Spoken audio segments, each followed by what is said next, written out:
आज जानते हैं हर्बर्ट स्पेंसर की बुक्स और कॉन्सेप्ट के बारे में। सबसे पहले तो ये जान लें कि हर्बर्ट स्पेंसर का जन्म इंग्लैंड में 27 अप्रैल 1820 और उनकी मृत्यु 8 दिसंबर 1903 को हुई थी। चलिए अब आगे देखें इनके बुक्स और कॉन्सेप्ट्स के बारे में। यहाँ बुक्स के नाम लिखे हुए हैं, फिर भी मैं बोल के बता देती हूँ। First number the nature of reality of religion 1885, to second number social statics, third number the monverse of the state, fourth number teat of ethics, fifth number the principle of sociology, sixth number the study of sociology, seventh number descriptive sociology, eighth number fact and comments, ninth number synthetic preface, 10th number the paper sphere of government, 11th number education intellectual moral and physical, 12th number essay scientific and speculative, 13 number principles of sociology preface social statics.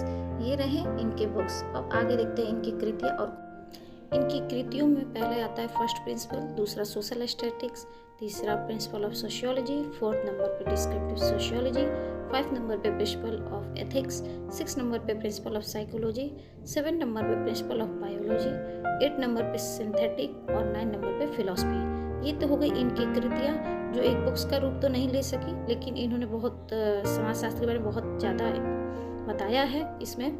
अब आगे देखें अवधारणाएं। अवधारणाएं में इनकी मुख्य 3 अवधारणाएं आती हैं। पहला है समाजशास्त्र का साम्यवादी सिद्धांत, जिसमें वो सर्वाइवल ऑफ द फिटेस्ट की बात करते हैं।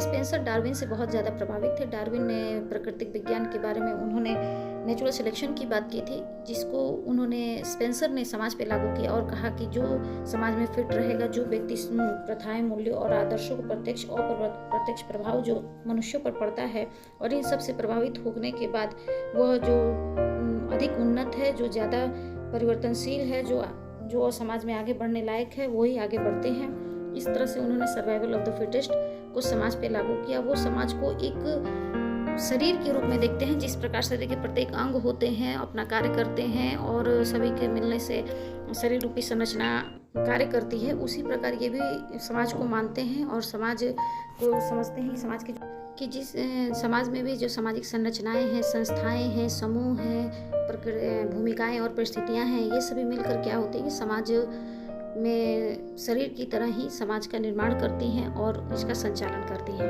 ये रहे इनके समाज का साम्यवादी सिद्धांत। दूसरा है कि ये बताते हैं कि संस्थाएं संस्कृति का वाहक है। वो मानते हैं कि संस्कृति के जो भौतिक और अभौतिक दोनों पक्ष हैं, वो संस्थाएं इस संस्कृति को आगे बढ़ाती हैं। तीसरा इनका आ जाता है उद्विकास का सिद्धांत।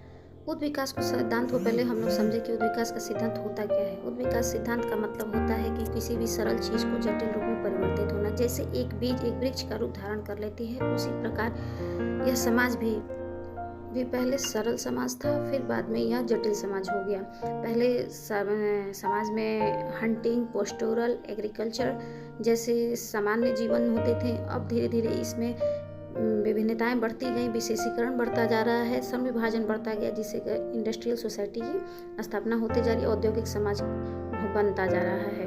यही उद्विकास का सिद्धांत है, जिसमें इन्होंने 4 तरह के समाज की बात की है: हंटिंग, पोस्टोरल, एग्रीकल्चर और इंडस्ट्रियल सोसाइटी के बारे में। ये रहे स्पेंसर के प्रमुख बुक्स और कॉन्सेप्ट्स।